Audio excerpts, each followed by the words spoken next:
I got home, and my front porch had a stranger's welcome mat. I opened the door, and someone else was sitting at my kitchen table, drinking coffee from my mug like they belonged there, like this was some bad joke someone else was still laughing at. My key didn't work. The lock turned and clicked and refused to give me my house back. People always talk about the little things that tell a bigger story: an untrimmed hedge, a new mailbox, a neighbor's car that's always in the wrong spot, but nothing prepares you for the shock of standing on your own threshold and realizing the life you left for the weekend has been rearranged into someone else's life, entire and claimed. I remember the weight in my chest then, a slow, heavy thing that made my voice small when I asked the woman at my table who she was. She put the mug down and said, with perfect calm, "You must be Caleb. We're the new owners. My name is Caleb Turner. I worked nights as an IT consultant for a small hospital, and days I fumbled with a garden. I never quite mastered tomatoes that never amounted to much, a stubborn pear tree that still surprised me every spring. I liked fixed routines, a mug on a certain shelf, the pocket knife always in the left drawer. My life wasn't loud. It was the sort of ordinary people imagine and then forget. Willow Ridge Estates was the kind of neighborhood where people waved on sidewalks and kept their mailboxes painted and their grievances bottled up for HOA meetings where nothing much happened but coffee and small formalities. I'd been on the board once, for 18 months, then politely stepped away when life got busy. The HOA had been a nuisance. Petty rules, a neighbor with a grudge, a letter now and then about lawn height, but never, not in a million worst-case scenarios, something that could put a deed and a stranger at my table. The HOA was run by Ivy Radcliffe, a small woman with nail polish that matched her blazer and a smile that reached into paperwork. Ivy loved the rules. She loved order in a way that looked like righteousness. She held regular, neighborhood betterment lunches and knew the county recorder's office by name. People liked her at first, because someone had to champion the flowers and the gravel along the commons. But people who liked power liked to keep it, and I would soon learn that the softness of a president's voice could hide a kind of hunger and appetite for control, for the satisfaction of deciding who belonged and who did not. When I tell this, I'm not trying to make Ivy a cartoon villain. Most of the worst things that happen are complicated, and most people who cause them are messy and human. Ivy had her reasons, which she would tell any journalist later in a post-trial interview, reasons that made sense if you squinted, about taxes and mismanaged funds, and a fear that if the neighborhood didn't become exclusive, it would decline. But reasons are not excuses.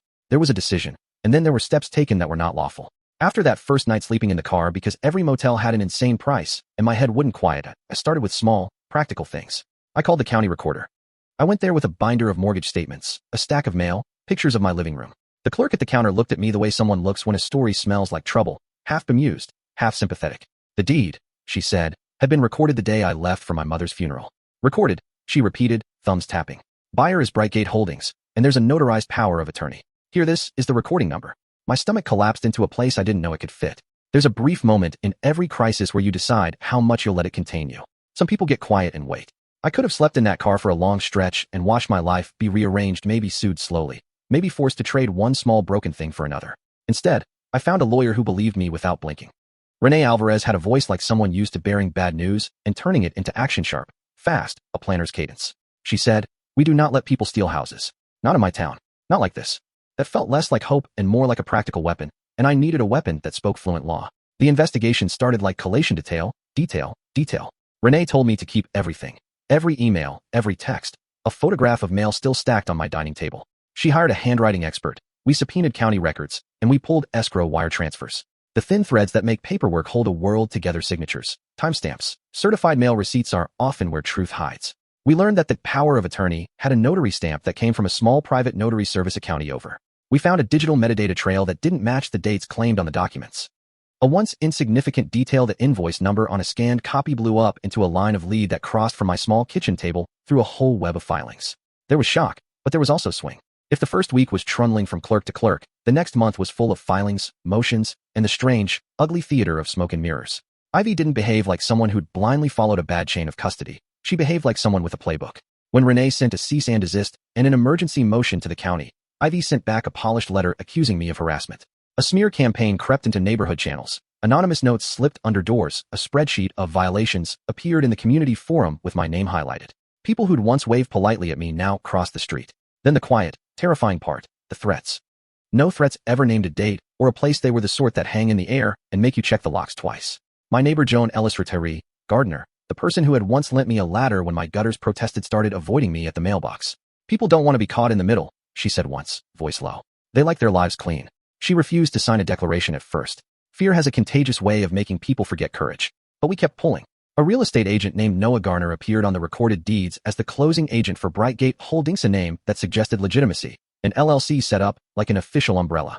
Noah's signature appeared on several documents. He claimed to have represented a legitimate buyer. Renee's team found an email thread that put Noah in contact, not with Brightgate, but with a man named Victor Hale, who managed property portfolios across the county and who had a history of flipping distressed assets. The wire transfer trail showed Brightgate wiring a deposit the morning after my mother's funeral. The timing wasn't a coincidence. It was the geometry of the crime. What turned this from a civil fight into something that smelled like criminality was the forensic break. A local security camera, one of those plain grainy things at a corner store, caught a van with Brightgate decals. The morning movers drove my stuff onto a truck. That footage landed on Renee's desk like a piece of cold glass. We gave it to the detective who came to the house, Detective Marco Ruiz, tall, quiet, a man who had the kind of patience that reads patience as its own weapon. Marco watched the footage once, twice, then called the county recorder himself. That was the day the investigation widened beyond my mailbox and into a pattern. Patterns, once you see them, are hard to unsee.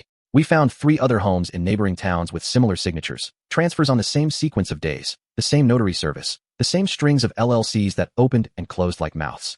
Each one had a story. An elderly woman whose adult son had been pushed away by an allied board member. A family whose mortgage statement suggested something was wrong, but who trusted the paperwork, believing the stamp of a notary meant safety. We began to piece together how a small network worked. An HOA leader with influence, a notary willing to rubber stamp what was provided, an LLC that served as the buyer in the public record, and a local fixer who moved things quickly before anyone had the chance to notice. Ivy, of course, denied everything. Her voice on the phone when I confronted her was thin but polished, the kind of silk that hides intent. "Caleb, you must be mistaken," she said. "Everything was handled properly. The documents were certified. There is a legitimate sale. Perhaps you misplaced some payments." When I told Renee what she said, Renee laughed one of those quick, bitter laughs and said, "She isn't making a mistake. She's manufacturing an alibi." Ivy's alibi had seams in it. We started to yank. The legal process is a strange animal. It is both a means of vindication and a machine that chews at the bones of your life while it moves. There were depositions where Ivy's voice was sharp and carefully rehearsed. There were motions where the other side produced a blizzard of scanned images, invoices, proper-looking paperwork that the county accepted at face value. We countered with metadata reports, phone records, bank transfers that couldn't be explained by clerical error. The more we matched timestamps and wire routes, the more the case grew teeth. And then there was the human cost me life unwound in ways that were not dramatic, but were intimate. Nights where I couldn't sleep and mornings where I answered messages that made my hands tremble. My mother passed the previous month. That had been the reason for the trip that set all this in motion, and her absence made every fight feel louder, like a song where the chorus keeps repeating. The kitchen table seen the woman at my mug played back in my head like a clip. Sometimes I'd sit there, imagining the room as it was, and then imagine it as it might be after all this. Your home is not just doors and wallpaper. It's the physical map of the small rituals that hold a life together. At one point, Ivy's supporters, 2 board members who'd followed her for years, called a special meeting and quietly voted to change some of the HOA's bylaws, a legal maneuver that theoretically authorized more aggressive collection and made it easier to enforce penalties. These changes were opaque and happened while our motions were pending. I remember watching one of the meetings stream tiny boxes of neighbors, someone muttering about grass clippings and thinking, this is how 1,000 wrongs can start to feel right, by being surrounded with paper and process until the wrong looks respectable. But the evidence, finally, was enough to get the county to freeze the transfer and to get the Attorney General's office to open a probe. When the investigation widened and subpoenas went out, people talked. Noah Garner, the closing agent, started to shift, small evasions, then inconsistencies in his statements. We learned he had been paid consulting fees by Victor Hale. Victor had a chain of front companies that funneled money into Brightgate. Once the money trail became undeniable and the security footage tied movers to a transfer, the narrative could not be easily spun back into civility. And yet the villainy was not simple. Ivy had neighbors who loved her, the woman she helped get the neighborhood garden club off the ground, the man whose driveway she shoveled that winter. She had a daughter who needed a college fund and a mortgage she couldn't easily lift. People do bad things that feel, to them, like survival strategies. That complexity didn't soften what she'd done, but it made the court days stranger. Sometimes she would look like a woman who believed she was doing the heavy lifting of responsibility, sometimes like an actress delivering statements she'd been coached to make. In the courtroom, she was calm, almost rehearsed. Outside, in whispered conversations with board members, she could be sharp and small and cruel. There were moments that felt like scenes from movies, the dramatic unsealing of files in a room half full of reporters, the slow folding of a handwritten ledger, the hush when a witness recognizes a signature. There were also moments that felt like slow attrition, the days with no news, the calls that went unanswered, the anger that turned inward because it had nowhere safe to go. The trial focused on intent, on whether the signatures were forged with the specific purpose of stealing property, and on whether Ivy and her associates knowingly participated in a plan to remove owners from their homes through fraudulent paperwork. Our experts testified about metadata and about how notary stamps could be manufactured or misused. They described wiring routes, small offshore accounts that had little reason to exist except to shuttle money. On the stand, Ivy's defense was a tangle of plausible explanations, clerical errors, reliance on supposed experts, misunderstandings. "We thought the transfers were legitimate," she said quietly, looking at the floor, as if humility could reroute suspicion. Sometimes people believe their own stories. Sometimes they don't. The jury had to decide whether that belief was genuine or contrived. In the end, the weight of coordinated evidence moved the needle. The jury found that there had been a concerted scheme, forged documents, fraudulent closing, the use of shell companies to expedite the transfer before anyone could challenge it. The judge's voice when she read the verdict felt like a physical thing in the room, sharp, formal, final. Ivy was sentenced to prison time for a series of counts related to fraud and conspiracy. Victor Hale and several others received sentences or pled to lesser charges in exchange for testimony. Restitution was ordered, but restitution cannot knit a mourning back together or replace trustee meetings spent in fear. Yet there was a compensatory thing that happened that surprised me. The neighborhood changed. Not in a way that made me feel happy at the end of a story. There was no neat moral that swept every wrong away, but in a practical, communal shift. Residents started to demand transparency. The bylaws that had been quietly amended were rolled back by a resident-led initiative. The HOA that had become a private engine of power was put on a path to be accountable, with independent audits and rotating chairs and a community fund for small infrastructural needs. Joan Ellis helped organize a community registry so that any change of ownership required multiple authenticated steps and a public meeting. We planted a small memorial pear tree in the commons, me old tree, grafted because there was something healing about naming continuity out loud. When they returned my keys and I walked back into the house for the first time after the verdict, the light through the windows looked the same, a kind of banal, faithful light. The floorboards had those little familiar creaks that feel like old friends. I sat at the kitchen table and held my mug, and for a long minute did nothing but breathe. People like tidy endings, but life is a series of frayed stitches. The legal victory had closed a chapter, but another kind of repair had to happen slowly, with neighborly courage and small daily acts that didn't make headlines. There's a particular scene I keep replaying, not the courtroom, not the lawyers, but the morning after Ivy's first arrest, when an elderly man named Paul, who had once written angry letters to the board and then stopped, knocked on my door. He handed me a small envelope with a note. For the seed money. Replant what they try to take. No one knew Paul had been quietly watching, saving a little each month. It was the small acts of solidarity that mattered most. People signing affidavits when their friends were threatened, a neighbor bringing tea to a deposition, a retired notary who came forward and said, "I knew the stamp." It wasn't right. Justice is rarely a single institution. It's a group of people choosing, again and again, to tell truth. I could say I emerged stronger. That feels too tidy. I was exhausted, bruised, wary in ways that change how you trust. I learned to check the recorder site twice a month. I learned the names of clerks and the ways signatures can hide intent. I learned that a polite smile can mask a dangerous appetite for control. I also learned that when people come together, small structures of power can be challenged.